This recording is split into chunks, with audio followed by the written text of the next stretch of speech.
Absolute dynamite. Oh my goodness.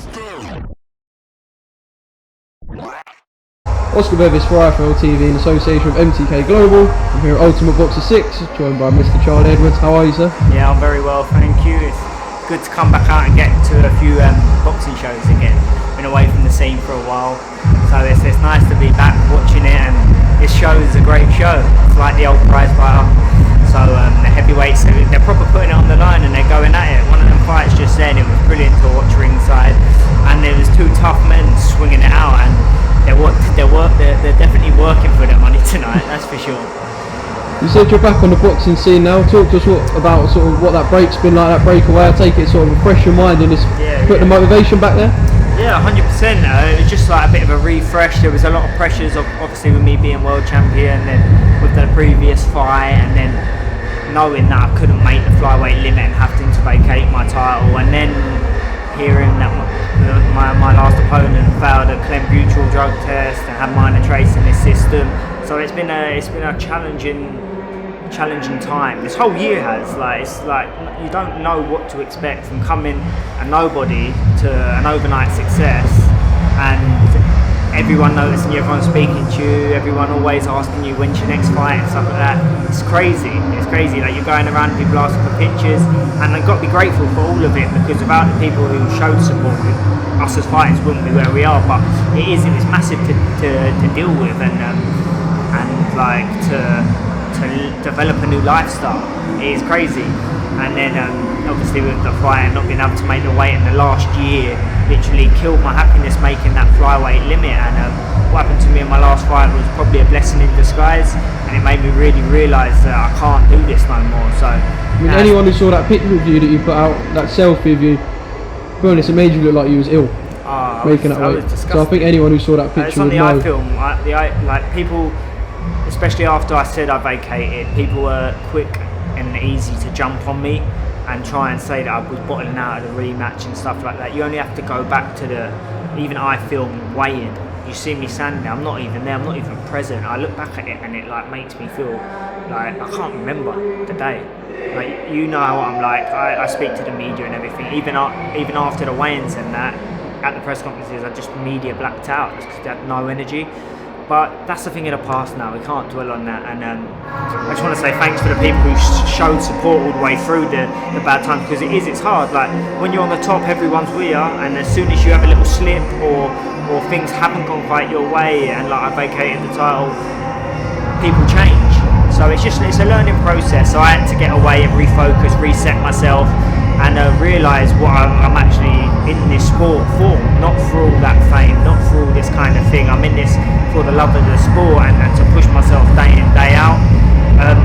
It's been great to have a rest. Like, I feel really refreshed, and I've let my body grow, and I'm going to be coming back and campaigning at bantamweight. But being at bantamweight I'm not moving up to say I'm going to be fighting at the world level. I need to learn and develop and grow strong as a bantamweight. So I realise that I won't be at the top of the pile, and the chase is back on, and there's nothing better than the chase.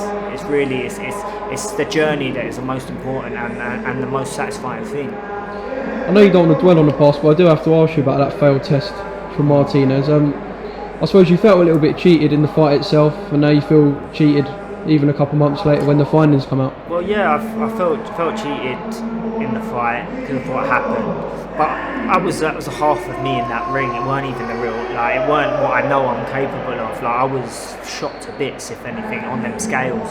So whatever happened, that probably was the blessing in disguise, because who knows what could have happened. I was really bad on my weight, and say I went to 12 rounds of punishment, you don't know what could have happened to my health. So that's my kind of like blessing, I suppose. Someone's looking down on me, and he failed the drug test, got a minor trace of clenbuterol in his system, which most people who have got clenbuterol in the system are doping other ways, and they're clearing it and cycling it through their system. So it's one of them things. It is what it is. I suppose when he hit me on the floor, it must have been roid rage or something. I don't know, but it's a thing of the past now. Move on to the future, look to the future. I'm grateful for all the lessons. They're turned out to be blessings, and it's going to make me a hungrier and more determined fighter moving forward. There's a new goal, there's new aims, and it sounds better to be a 2-weight world champion than just a world champion. So it's a new journey I'm on. Is your old foe Casemiro back in your sights? I know you were there supporting him in Birmingham. Yeah. I didn't manage to catch up with you, but I saw you were ringside. He's a great fighter, and who knows? Who knows? I'm not naive, and I'm a realist, and I would not be jumping in with him now, moving straight up to bantamweight. I need to prepare, refocus, re-strengthen myself, test the waters at bantamweight, and see how I'm holding and develop as a bantamweight before I can start shouting anybody's name. But Casemiro is a serious fighter. I've got nothing but respect for him. I was there supporting him against Tete because he's taught me valuable lessons in this boxing game. And just like my last fight, and just like what's happened to me, that's going to teach me valuable lessons. But he was the one who really made me go away, develop, and come back and be able to be a world champion. And he's an elite fighter, and I think he's so under the radar. People don't even give him the credit he deserves. What he done to Tete was scary. No one see that coming, and it just goes to show what a fighter he is. Going to have to ask you about the small matter of Joshua versus Ruiz last weekend. I'm over the moon. You had a weight problem. Ruiz had a different weight problem. Yeah. Is that acceptable? It's Especially not, the post-fight excuses. It's not acceptable for any boxer to have a weight issue and put their life on the line. In both ways, me making that stupid weight, that was my pride and my ego taking over. For Ruiz, it was the opposite spectrum. I don't know what he was thinking there, but you've got to feel sorry for him. Like, not in the way that you've got to feel sorry for him as in, because he should have prepared. You don't know what went on. The pressures of being a world champion are completely real.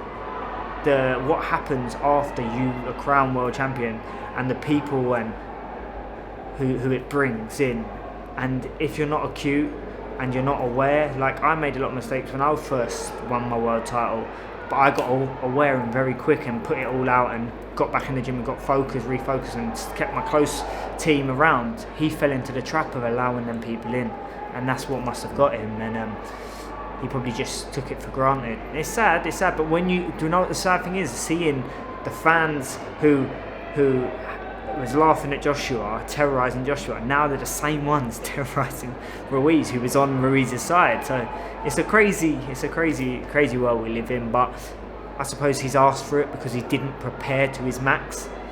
But I'm sure he'll get another shot. If it ain't Joshua, it'll be against probably Wilder, because he's been stated in the WBC rankings now, I believe. So that's probably what it's going to be looking like more. And but it is crazy. It's crazy. He should have come in prepared at least and give it everything. And as for Joshua, performance-wise, was that the best Joshua that we've seen? I think it was the smartest and most clever Joshua. He looks a completely different fighter. Do you think the rest of the heavyweight division have sort of stood up and taken notice of a performance like that? I think they have stood up and taken notice, but they're not giving him credit. They're slagging him and laughing at him because he didn't knock him out, or because he didn't be the ruthless Joshua that everyone's known him for. He boxed a smart fight, a clever fight. And so he hit, he hold, but that's boxing, hit and not get hit. And Joshua showed that he's really worked on things, and I believe he's always had that in his locker. I've seen him in the gym, he's always had that in the locker, but when things go too easy for him, which they have done the whole way, he's just expected to do it, and he hasn't thought about the boxing and the risk really of what's coming back. And now he's done it, and he boxed 12 rounds with ease, the fittest he's ever looked. So good, fair play to him and his team. Just finally, who would you want him to fight next out of Pulev and Usyk? Because obviously it looks like it's going to be one and vacate one. Everyone would like him to see Usyk, because Usyk is the next big thing. So if Joshua goes and beats him, he's put everyone doubts. Is it a more winnable fight, Usyk? I don't think so. I think Usyk's a harder fight, but I think more people will want to see Usyk. It's just because Usyk doesn't move like a heavyweight. He can move in and out. He's got the footwork. He makes people miss, and it's not going to be like Usyk's not going to stand there and trade. He's going to outbox people, and I think at that weight, someone who moves like that is very hard to beat.